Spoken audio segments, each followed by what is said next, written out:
Seseorang kan sangat tenang hidup dimanapun asal dia jaga hubungannya dengan Allah Subhanahu. Dalam surah Zariyat ayat 50 Allah SWT berfirman, A'udzubillahi minasyaitonirrajim, fafirru ilallah inni lakum minhu nadhirun mubin. Bersegeralah kalian kembali kepada Allah, taatilah Allah, sesungguhnya aku sebagai pemberi peringatan yang nyata dari Allah Subhanahu wa taala kepada kalian. Nabi SAW mengingatkan orang-orang Mekah pada saat mau turun ayat ini.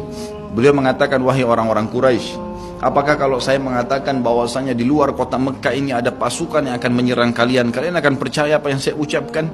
Kata orang-orang Quraisy, tentu saja hai Muhammad, karena kami tidak pernah dengar kamu bohong sekalipun seumur hidupmu.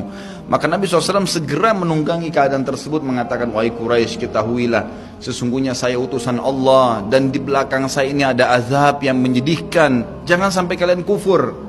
Jadi Nabi SAW sudah mengingatkan, ikutin ini, nikmatin apa yang diperintahkan, apa yang dihalalkan, jauh yang dilarang, kalian akan bahagia. Hanya itu saja perintah dari Allah Subhanahu wa taala. Nabi SAW sudah mengingatkan orang-orang Quraisy dan juga jadi pelajaran buat kita. Juga dalam firman-Nya surah Al-Maidah ayat 23, A'udzu billahi minasyaitonir rajim wa 'alallahi fatawakkalu in kuntum mu'minin. Dan hanya kepada Allah lah kalian harus bertawakal, mengembalikan semua urusan jika kalian benar-benar orang yang beriman.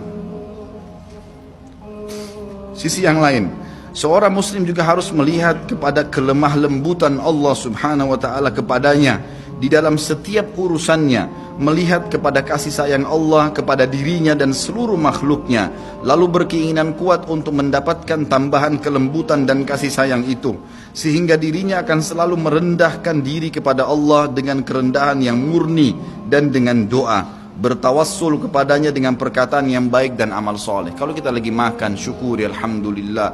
Dan ingat teman-teman sekalian, saya pernah jelaskan juga, hati-hati dengan hukum syamata namanya. Syamata itu merendahkan orang lain. Kalau ada sesuatu yang tidak ada pada kita teman-teman sekalian, syukurlah kepada Allah Subhanahu wa taala. Jangan pernah sampai menghina orang lain, karena Allah menaikkan derajat kita justru dengan kita bersyukur. Kata Nabi SAW, kalau kalian lihat aib pada diri seseorang, ucapkanlah alhamdulillahilladzi afani mimma ibtala bihi wa faddalani ala katsiri mimma khalaqa tafdila. Segala puji bagi Allah yang telah menyelamatkan saya dari apa yang dicobakan kepada orang ini dan mendahulukan saya dengan kelebihan yang banyak dari makhluk-makhluk yang lain. Kita harus seperti itu, jangan syamata. Kata Umar radhiyallahu anhu, apa itu syamata seperti ini? Umar bin Khattab berkata, aku khawatir kalau ada seorang wanita hamil lewat di depanku karena perutnya besar, lalu aku berkata dalam diriku, kenapa ya perutnya seperti itu? Maka Allah menghukumku dengan membuatku hamil. Sampai begitu mereka mengatakan, dan berhati-hati sekali dengan kelemah lembutan Allah Subhanahu wa taala.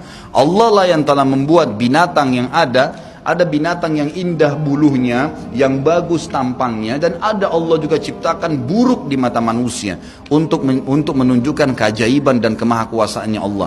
Ada ikan yang indah untuk dilihat, ada ikan yang seperti batu buruk. Kita cuma mengatakan subhanallah yang telah menciptakan yang baik dan buruk. Subhanallah yang telah menciptakan yang sehat dan sakit. Subhanallah yang telah menciptakan yang putih dan hitam. Subhanallah dan subhanallah. Bukan justru kita menghina teman-teman sekalian. Kalau ada sesuatu yang menimpa orang lain yang tidak ada pada kita, syukurilah nikmat Allah Subhanahu wa taala, dan jangan sampai kita merendahkan orang lain.